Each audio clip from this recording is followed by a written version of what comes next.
Oh God, the sun. Ooh. Good morning, nature nerds. Would you like to see my trees? I'm sorry if you can hear the chickens better than you can hear me. We just bought this cute little old house in the country, and it came with this cute little old orchard. Problem is, the cute little old orchard hasn't been taken care of in a very long time.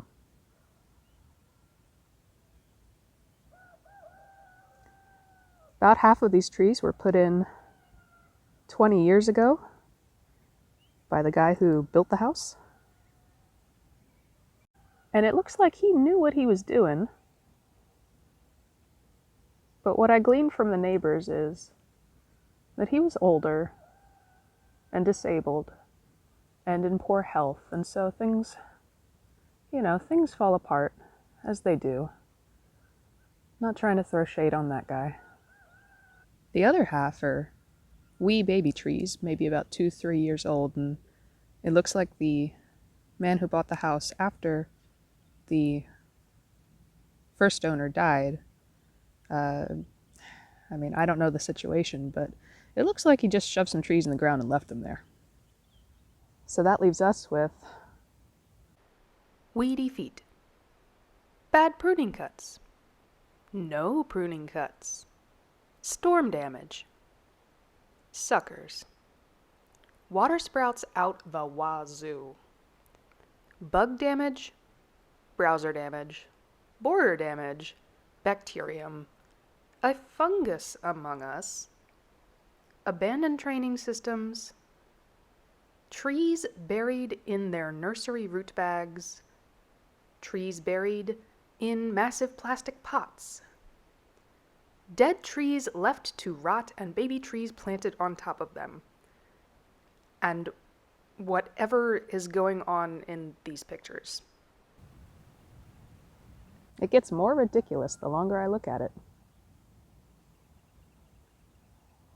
I don't know how some of these are alive.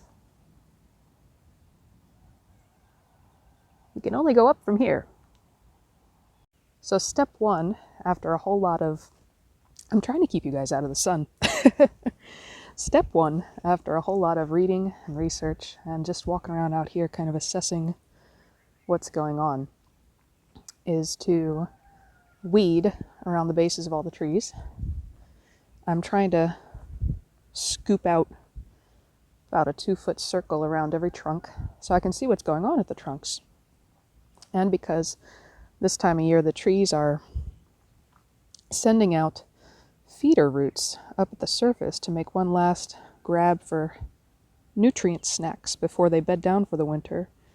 And if the area is all clogged up with weeds and grass, it's going to be a fight for my wee babies and my sick old timers.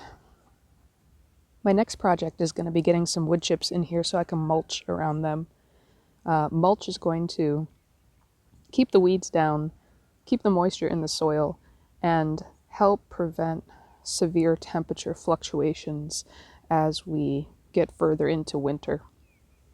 Today is the, 8th, 9th of October, something like that.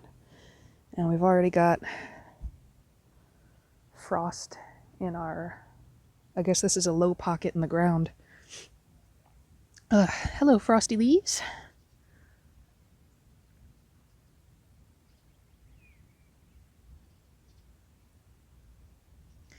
I do know that fruit trees don't like a lot of acid, so I know pine needles are not an ideal mulch. But what I did around some of these little guys, just the wee whippy babies, was put a layer of fallen leaves down, nice thick one, and then just a real thin sprinkle of pine needles to keep the leaves from blowing away. I just wanted to get something on them as quickly as I could, and when I do get the wood chips, I'll remove all of this and do it right. So I obviously am not an expert in any of this. I have a mountain of library books and the internet, but I have no actual real-world experience with caring for trees, especially reviving something of this magnitude. So, internet friends, if anybody out there wants to offer advice, I really do welcome it. We're in Zone 7B in southeastern Virginia in the USA, if that helps anybody. And I am trying to do everything as organically as possible. If you see an issue cropping up and you know there's a surefire chemical fix for it, let me know. I'll write it down and keep it on the back burner. And even though I might not use it right away, I might appreciate it someday. Now look at how pretty these trees are.